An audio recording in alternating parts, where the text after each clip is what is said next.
श्री स्वामी समर्थ. जय जय स्वामी समर्थ. स्वागत आहे तुमचं माझ्या यूट्यूब चॅनलवरती. तुमच्या मनातल्या सर्व इच्छा मनोकामना स्वामी महाराजांच्या आशीर्वादाने खरंच पूर्ण व्हावी हीच स्वामी महाराजांच्या चरणी मी प्रार्थना करते आणि व्हिडिओला सुरुवात करते. व्हिडिओ कोठेही स्किप न करता शेवटपर्यंत व्हिडिओ नक्की बघा.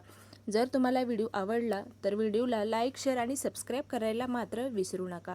श्री स्वामी समर्थ महाराजांची नित्यसेवा आपण दररोज करत असतो, पण सेवा आणि नियम रोज पाळल्यास घरात कधीही कोणतेही संकट येत नाही आणि स्वामींची अखंड कृपा मिळवण्यासाठी आपण काही नियमाचे पालन करणे अत्यंत महत्त्वाचे आहे. म्हणजे मुख्य नियम आहेत शुद्धता, नेहमी घरात स्वच्छता आणि मानसिक पवित्रता बाळगावी.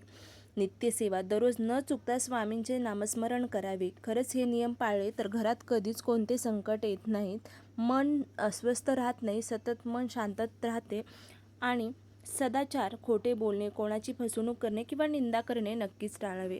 तर सर्वात महत्त्वाचं म्हणजे स्वामींची सेवा करत असताना कोणते महत्त्वाचे नियम पाळावेत ते अत्यंत महत्त्वपूर्ण असे आहेत. रोज स्वामींचे नामस्मरण नक्की करावे. सकाळी उठल्यावर किंवा रात्री झोपताना दिवे लावणीच्या वेळेस मनापासून स्वामींचे नामस्मरण करावे.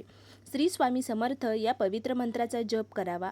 हा मंत्र मन शांत करतो आणि नकारात्मक विचार जे आहेत ते दूर करतो. स्वामींवर विश्वास ठेवून नामस्मरण केल्याने संकटाला समोर जाण्याची ताकद आपल्याला मिळत राहते. नामस्मरणामध्ये खरंच खूप मोठी ताकद आहे. कितीही मोठे संकट आले तर त्याच्या समोर जाण्याची ताकद आपल्याला स्वामी महाराज या मंत्रातून नक्कीच देतात. घरात कधीही संकट आले असे तुम्हाला वाटत असेल तर स्वामींचे नामस्मरण घ्या. योग्य तो मार्ग मिळेल आणि ते संकट दूर होण्यास तुम्हाला मदत होईल. दुसरा नियम काय पाळायचा तर घरात भांडणे आणि कडू बोलणे किंवा अपशब्द बोलणे नक्की टाळावे. घरामध्ये सतत आपलं घर वास्तू हा तथास्तु हा म्हणत असतो आणि आपण जर अपशब्द बोलले तर घरामध्ये नकारात्मक ऊर्जा तयार होते. ज्या घरात सतत राग, भांडण आणि अपशब्द असतात तिथली सकारात्मक ऊर्जा जी आहे ती कमी होते. स्वामी भक्तांनो, शांत राहा, मोठ्यांचा आदर करा आणि प्रेमाने बोला. मुळे घरातले वातावरण शांत राहते आणि मनही शांत राहते. तिसरी गोष्ट म्हणजे आपण आपल्या कुलदेवी, कुलाचार पाळणं अत्यंत महत्त्वाचं आहे. वर्षातून किमान एकदा तरी आपल्या कुलदेवी आणि कुलदैवत जे आहे त्यांच्या दर्शनासाठी जावे. आपली कुलदेवी आपल्याला माहीत असणं अत्यंत महत्त्वाचं आहे. आपल्या कुलदेवीचा आणि कुलदैवतांच्या मंत्राचा जप नक्की करावा, कारण आपली कुलदेवी आणि कुलदैवत हे आपल्या कुळाचं रक्षण करणारे आहेत आणि आपल्यावर येणारे संकटाचं निवारण करण्यासाठी कुलदेवी आणि कुलदैवतांची सेवा नित्यनेमाने दररोज करावी. दररोज आपण देवघरातल्या देवांना आंघोळ घालावी, म्हणजेच देवपूजा करावी. देवघरामध्ये आपली कुलदेवीत आणि कुलदैवत जे आहे त्यांचा टाक असणं महत्त्वाचं आहे आणि आपल्या स्वामींची मूर्ती, फोटो असावा, इष्टदेवतांची असावे, कारण आपल्याला सर्व नियमाचे पालन करण्यासाठी आपले जे देव आहेत ते आपल्या देवघरामध्ये नक्की असावेत. आपले स्वामी महाराज आपल्याला कधीच सांगत नाहीत की माझी हीच सेवा केली, तीच सेवा केली तर मी तुम्हाला म्हणजे योग्य फळ देईल किंवा तुम्हाला योग्य ते मार्ग दाखवेल. तर तसं काही नाही. स्वामींना सर्वात आवडणाऱ्या गोष्टी महत्त्वाच्या म्हणजेच नामस्मरण आहे. भुकेलेला अन्न द्या, गरिबांना मदत करा आणि आपण आपले कर्म चांगलं करत राहायचं. कर्म चांगलं केलं की आपल्याला योग्य ती वेळ आली की योग्य ते फळ नक्कीच आपल्यासाठी देत असतात आपले स्वामी महाराज. त्यासाठी आपल्याला कोणत्याच ग्रंथाचं पारायण जमत नसेल किंवा जास्त सेवा जमत नसेल, काही अडचणी, तरी आपण आपलं कर्म चांगलं करावेच, त्याचबरोबर स्वामींचे नामस्मरण देखील करावे.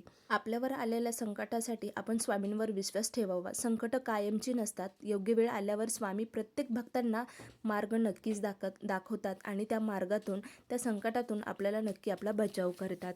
घरात सतत अडचणी येत असतील, सतत मन उदास होत असेल तर या छोट्या छोट्या नकळत अशा आपल्या काही चुका घडत असतात, त्यावर नक्की लक्ष ठेवा आणि त्या चुका नक्की सुधारा. नामस्मरण करा, घर नेहमी स्वच्छ ठेवा, त्याचबरोबर मेन उंबरठा जो आहे तो नेहमी स्वच्छ करा. आपल्या घरामध्ये नीटनेटकेपणा आणि स्वच्छता असेल तर माता लक्ष्मीचा वास नक्कीच त्या घरामध्ये असतो आणि मनही आपलं प्रसन्न राहते. म्हणतात ना, जिथे हात फिरूल तिथे लक्ष्मी नक्कीच नांदते. म्हणजेच घर स्वच्छ असेल तिथे लक्ष्मी नक्कीच नांदत असते.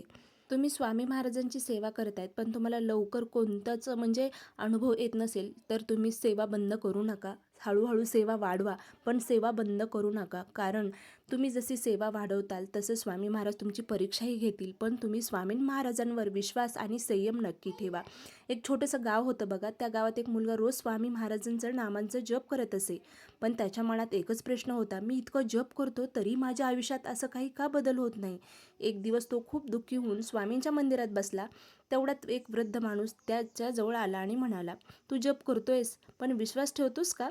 मुलगा गोंधळला आणि त्याने विचारलं, विश्वास म्हणजे काय असतं? वृद्ध हसला आणि म्हणाला, बिया पेरल्यानंतर लगेच झाड येत नाही, पण आपण पाणी घालणं थांबवत नाही, कारण आपल्याला खात्री असती एक दिवस फळ नक्कीच मिळणार. हे ऐकून मुलाच्या डोळ्यात पाणी आलं. त्याने पुन्हा श्रद्धेने जप सुरू केला. काही दिवसांनी त्याच्या आयुष्यात हळूहळू बदल दिसू लागले. म्हणजे तात्पर्य एवढंच आहे, श्रद्धा आणि संयम असेल तर स्वामी योग्य वेळ आल्यावर फळ नक्कीच देतात. पण आपण जी सेवा करतोय त्या सेवेवर विश्वास, श्रद्धा आणि संयम असायला हवा.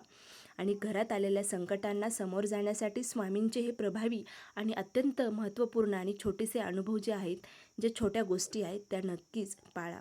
नक्कीच स्वामी महाराज योग्य वेळ आली की तुम्हाला योग्य फळ नक्कीच देतील. खरंच तुम्हाला व्हिडिओ आवडला असेल तर कमेंटमध्ये नक्की लिहा. श्री स्वामी समर्थ. जय जय स्वामी समर्थ. अवधूत चिंतन. श्री गुरुदेव दत्त.